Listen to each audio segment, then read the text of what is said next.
আমার সামনে একজন বৃদ্ধ চাচা যাচ্ছে, দেখি ওনার ব্যাগে কি আছে, একটু কথা বলবো।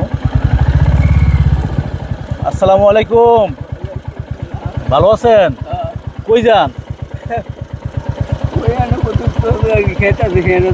ব্যাগে কি সাইড সামনে নেন? কামলা আছে। ও কামলা আছে না? হ্যাঁ। কি কি ধান ক্ষেত? তরকারি ক্ষেত, তরকারি ক্ষেত। সবজি। কি সবজি? এই যে মানে কালা বেগুন আছে, মিনা আছে, তারপর থেকে মরিচ আছে, পুঁইশাক আছে। অনেক আইটেম। আমার কিছু শাক দিবেন নি ফ্রিতে? হ্যাঁ শাক সবজি দিবেন নি কিছু ফ্রিতে? হ্যাঁ। মাশাআল্লাহ। তো কতটুক দূর ক্ষেত? রাস্তা থেকে 1/2 কিলোমিটার হইবে, কম হইতো না। অনেক দূর তাহলে। অনেক দূর। হুন্ডাতে বইতে পারবেন নি? উড়েন, আমরা লইয়া যাই, আমরা একটু হুন্ডাত ঘুরাই। হুন্ডাতে একটু উড়েন না, একটু এই বয়সে দেখেন না কেমন লাগে। এই তো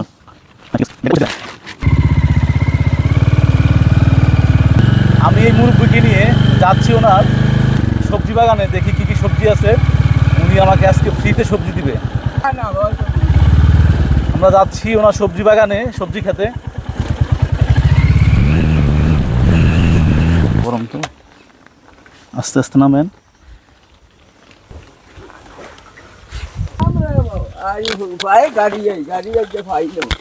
ও দর্শক, খুবই ন্যাচারাল একটা দৃশ্য।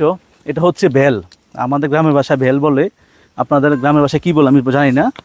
যখন এই খালে বর্ষার সিজনে প্রচুর পরিমাণ পানি থাকে, তখন এটাকে ইউজ করে, এটা দিয়ে মাছ ধরা হয়।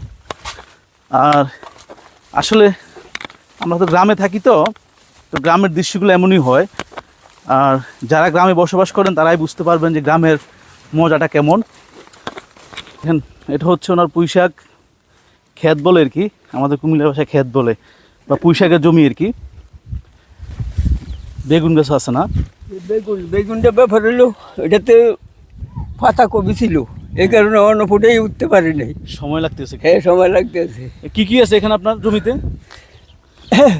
আমার জমিতে আছে কালা বেগুন, পুঁইশাক, মরিচ, তারপর দিয়ে মিষ্টি কুমড়া, তারপর দিয়ে মিনা, তারপর দিয়ে আরও আছে অন্য জাতের মরিচ। এটা হইলো বিদেশি জাতের মরিচ, এটি খুব দাম, ডাল বেশি। আমি অত্যন্ত খুশি হয়েছি আপনার সাথে এসে, দেখলাম আপনার শাকসবজি বাগান, খুবই ভালো লাগছে আমার কাছে। তো আমাকে আজকে কি দিবেন আপনি উপহার? আপনারা ভালো কি নিবেন, কি চান নিতে? কি আছে ভালো আপনি বলেন, আপনি যেটাই দেন সেটাই নিব। দেখার মতো এখন পুঁইশাকে আছে, অন্যান্য ফসল এখনো পুরোপুরি আসে নাই। আচ্ছা, হ্যাঁ। যাক।